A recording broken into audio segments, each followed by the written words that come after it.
Oi, amados, tudo bem? Olha só, mais uma reflexão. Quando a gente lê a palavra, a gente tem que meditar nela.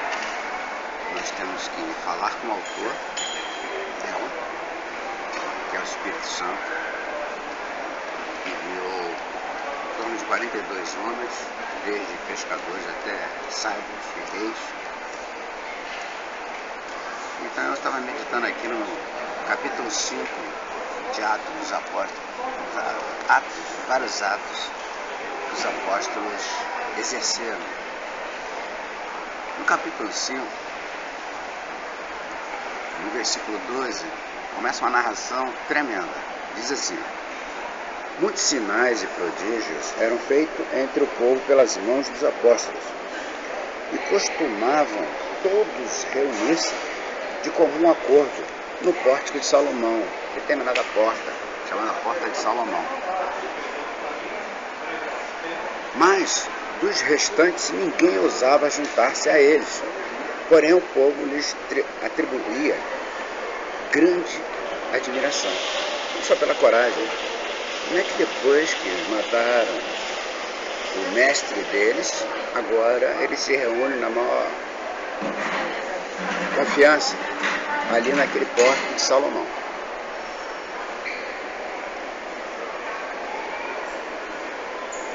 E crescia mais e mais a multidão de crentes, tanto homens como mulheres, agregados ao Senhor, a ponto de levar os enfermos pelas ruas e os colocaram sobre leitos e macas, para que, ao passar Pedro,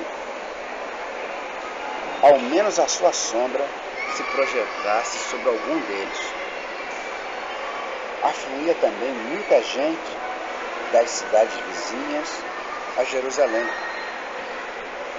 levando doentes e atormentados de espíritos imundos, e todos eram curados. Levantando-se, porém, o sumo sacerdote, que naquele ano pertencia à seita dos saduceus, porque tinha época em que a seita dos fariseus é que predominava. Então, quem era eleito era o sumo sacerdote dos fariseus. Naquele ano, o sacerdote que se levantou ali, ele estava cercado com seus pares. Quem eram seus pares? Os saduceus. Levantando-se, porém, o sumo sacerdote, todos que estavam com eles, que é a seita dos saduceus, tomaram-se de inveja, prenderam os apóstolos e os recolheram à prisão pública. Mas de noite um anjo do Senhor abriu as portas do cárcere e, conduzindo-os para fora, lhes disse: ide, e apresentando-vos no templo, dizei ao povo todas as palavras desta vida. Que vida? Da vida em Cristo. Tendo ouvido isso, logo ao romper do dia, entraram no templo e ensinavam. Eles estavam em obediência. Então, nós estamos libertando vocês. Eu estou libertando vocês. Quando vocês chegarem lá, não se esqueçam. Preguem. Tendo ouvido isso, logo ao romper do dia, entraram no templo e ensinavam.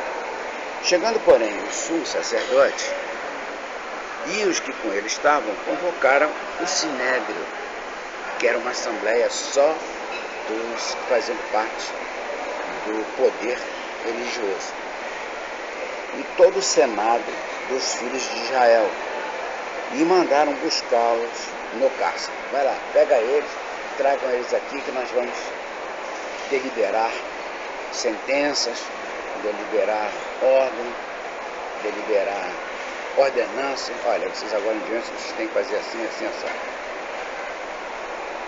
Mas os guardas, indo, não os acharam no cárcere, e tendo voltado, relataram ao sacerdote, dizendo: achamos o cárcere fechado, com toda a segurança, e os sentinelas nos seus postos, junto às portas. Mas abrindo as portas, a ninguém encontramos dentro. Quando o capitão do templo e os principais sacerdotes ouviram essas informações, ficaram perplexos a respeito deles e do que viria a ser isso. O que é isso? O que está acontecendo? Nesse inteirinho, alguém chegou e nos comunicou: eis que os homens que recolheram, que vocês recolheram no cárcere, estão lá no templo ensinando ao povo.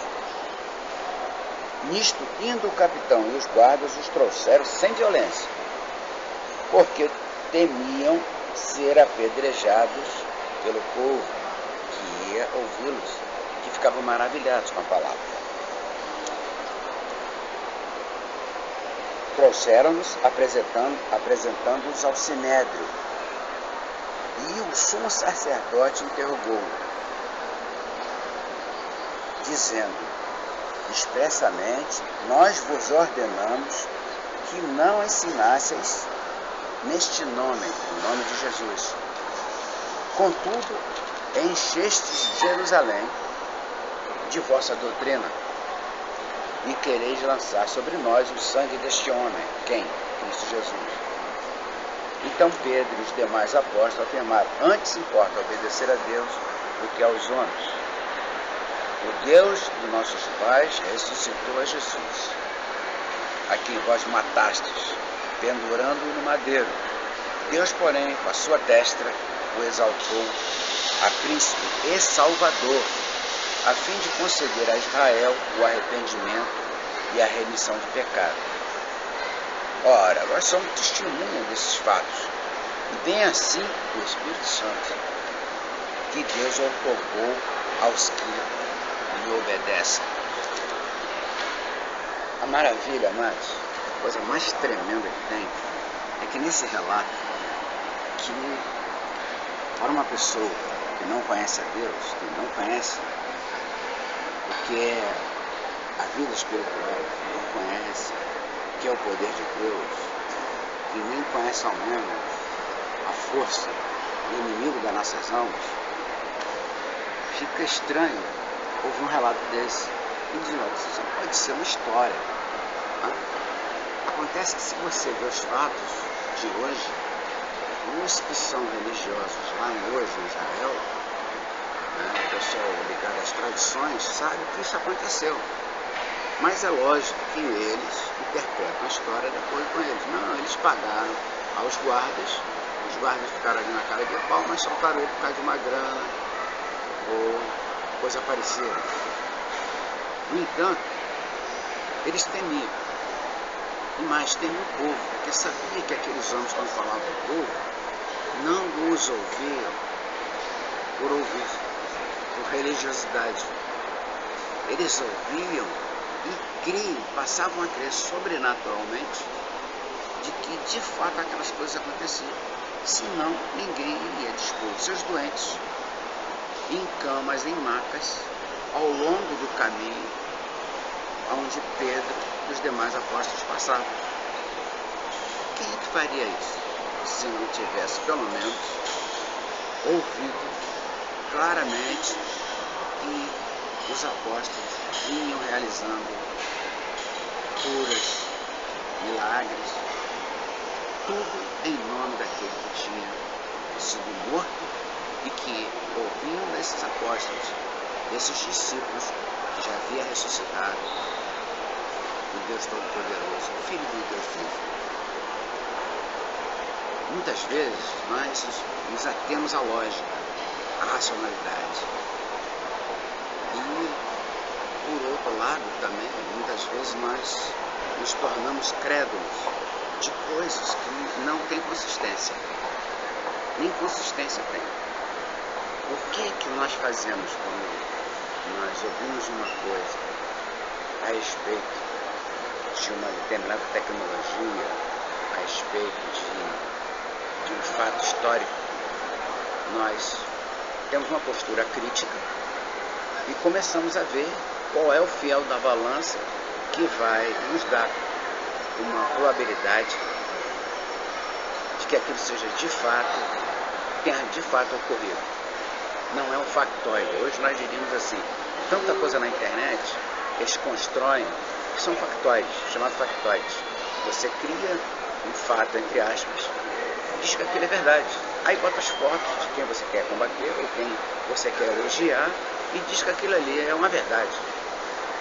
como as pessoas são crédulas, não procuram saber, não pesquisam, não vão a fundo daquilo que recebe como verdade e passam a acreditar e até defender. E até, muitas vezes, chegar a vias de fato em defesa daquele fato, porque querem defender aquela ideia, porque são simpáticas àquela ideia. É diferente quando você experimenta a verdade, quando você procura saber. Há um fato, por exemplo, alguém diz que foi criado um aparelho que lê a mente das pessoas. Você imediatamente tem uma postura incrédula. Não é possível. Mas, se você começar a pesquisar, você vai lá no site da NASA, você vai lá no site da Academia de Ciências da Rússia, você começa a procurar informações em alemão, em sites alemães, em sites franceses, ingleses, e começa a ver se aquilo ali é real. Você começa a pesquisar. Mas nas coisas de Deus, o que nós temos que fazer é ter uma experiência. É clamar, Senhor, tudo de fato existe, eu sei. Mas eu quero, Pai, preciso que tu te mostres a mim de que isto vem de ti.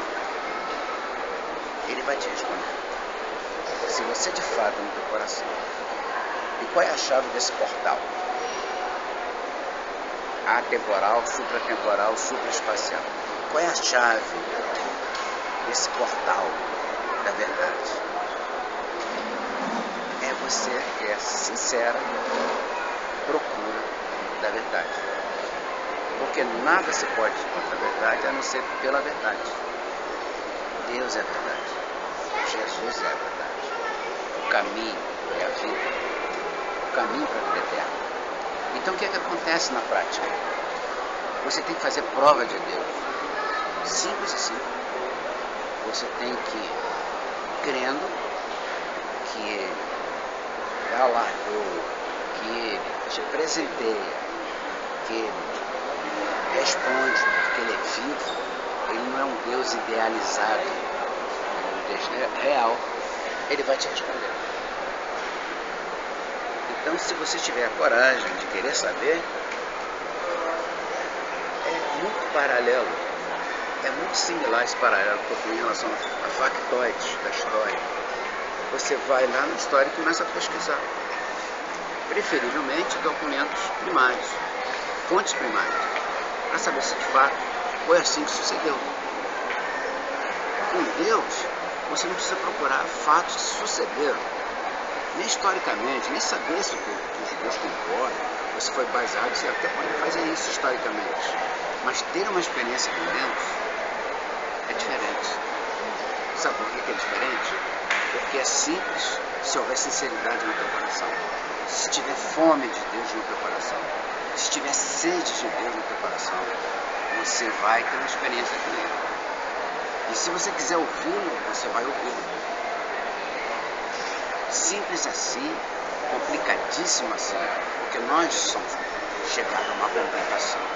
Nada pode ser simples. Nada pode ser simples. Tem um preço, tem um aprendizado, tem uma evolução.